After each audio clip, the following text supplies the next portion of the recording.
the video cut off. Anyways, I was saying, I don't regret having given up on sex during these years that I've been with the Jehovah's Witnesses, this 2.5 years. And I don't regret giving up on sex when I was in the ex-gay ministry either. No, because there was conviction. I believed in not participating in homosexual activity or whatever. And I used to tell myself, I am asexual. I pretended to be asexual. I am asexual. I psyched myself into believing that, which wasn't true, because I always had to suppress fantasies, and I always had desire for the body of men, always popping up. Sometimes I would look at a guy and I would like him, and I would have to restrain myself. I was always fighting the fantasies and the desire, because it's what I wanted. You can't fight your fantasies and your desires. You can't. I did, and it doesn't work. That's why I became ex-gay. Anyhow, I did. Anyways, when the Jehovah's Witnesses say he received economic assistance from us, please remember, I paid for it, as far as I'm concerned. All right, that's the end of that flag. Oh yeah, another one they're gonna throw at me, the Jehovah's Witnesses, because they know, and other people too who know me.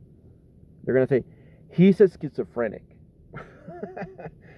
That matter is confidential between me and a psychiatric professional. So, do I have a relationship with the psychiatric clinic in Karlstad? Yes, I do, or I did. I had a relationship with them, and have I ever taken medications that could or could not be, maybe related to the type of medication that you take for schizophrenia? Sure. Now, some of those medications were taken back. The psychiatrist said I don't need them anymore because, so they took them back. So, yeah. So, my psychiatric condition is something confidential between me and my psychiatrists. So, I'm not required to divulge information about, whether I might or might not be a person who lives with schizophrenia. Okay, that's that. Oh, why is he wearing shades? Why doesn't he show his face? Why does he mask himself? It's stupid. Well, the reason is anonymity.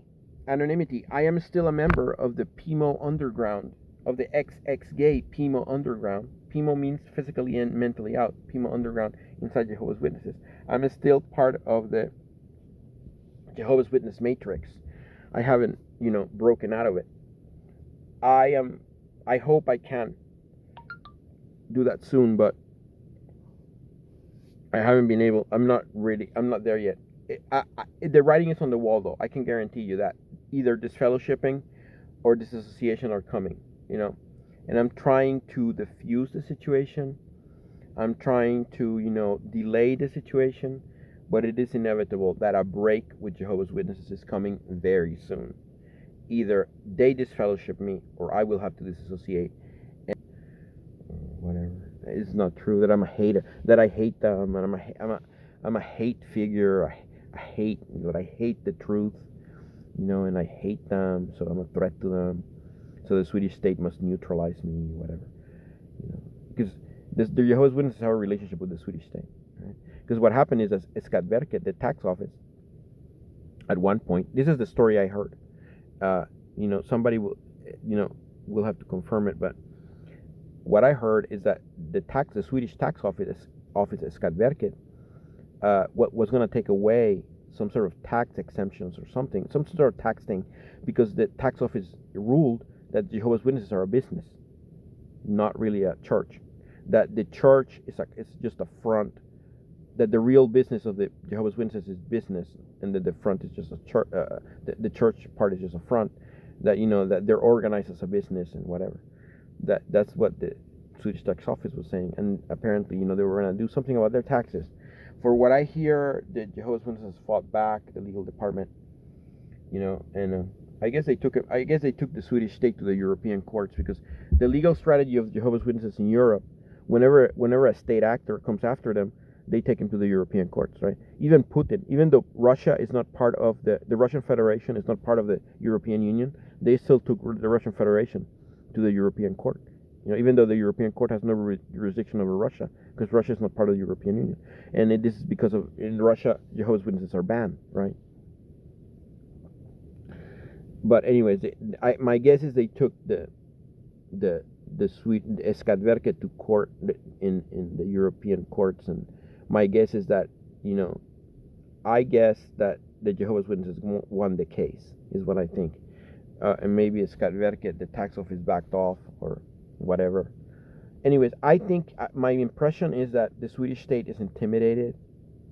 The institutions of the Swedish state are intimidated by the legal prowess and sagacity of the Jehovah's Witness legal department. The Jehovah's Witness legal department is a very, very sort of very, very powerful entity or whatever. They know their business. They have been fighting state actors since the 30s. And they've done a lot of good work. They've done a lot of good work because they've furthered freedom of religion, right? Except that Jehovah's Witnesses only respect half of Article 18. They respect the first half, but not the second half. They respect your right to join a religion, theirs, but they don't respect your right to leave. So you can leave. They respect your right to leave another religion and join them, but they don't respect your right to leave their religion and join another. So, whatever, They don't respect human rights completely. Not really, because they see that as, a product of Satan's system, whatever. Rights granted to humans by Satan, or something like that. So, anyhow, my impression is that, the Swedish state is intimidated, or either that, or they have a special relationship with Jehovah's Witnesses or whatever, I don't know, as a result of this tax office, fuck up that they had, the Swedish state. If it's true, I don't know, whatever. I mean, the Swedish tax office is like a very super powerful institution in the Swedish state. I mean, the tax office has the power of financial life and death over every person, who has a person number. They're the Roman emperor in the arena, they can, kill you or whatever, your taxes or whatever, die or lit, whatever. So and if they want to confiscate your assets, I don't know, whatever. Look, I don't know. I don't have a personal number. I don't deal with the tax office, but I've heard stories about the Swedish tax office and whatever, that they're ruthless and very powerful.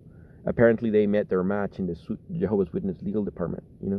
So, anyways, right. Why am I talking about this? I lost my train of thought and I went on this tangent about the tax office versus Jehovah's Witnesses. Look, I'm sorry. I didn't mean to do that, because what I was supposed to be talking about. What was I supposed to be talking about? Why do I go on tangent? Oh, yeah, la la. Yeah. Why am I wearing shades? That was what that's what I was supposed to be talking about. And I went into this tangent about the tax office. I apologize for that. That was the end of the Counter-Flack. I will not take any more of your time. I apologize for the tangent at the end. But yeah. Yeah. So that finishes Counter-Flack number 1. There will be future Counter-Flacks. Counter-Flack number 2. It'll be up someday. Counter-Flack number 2. But first, of course, you guys need to generate flack. So as soon as you guys generate the flack, then I can jot down what you say in my little notebook, and then put together Counter-Flack for you. All right, that's it. Bye bye.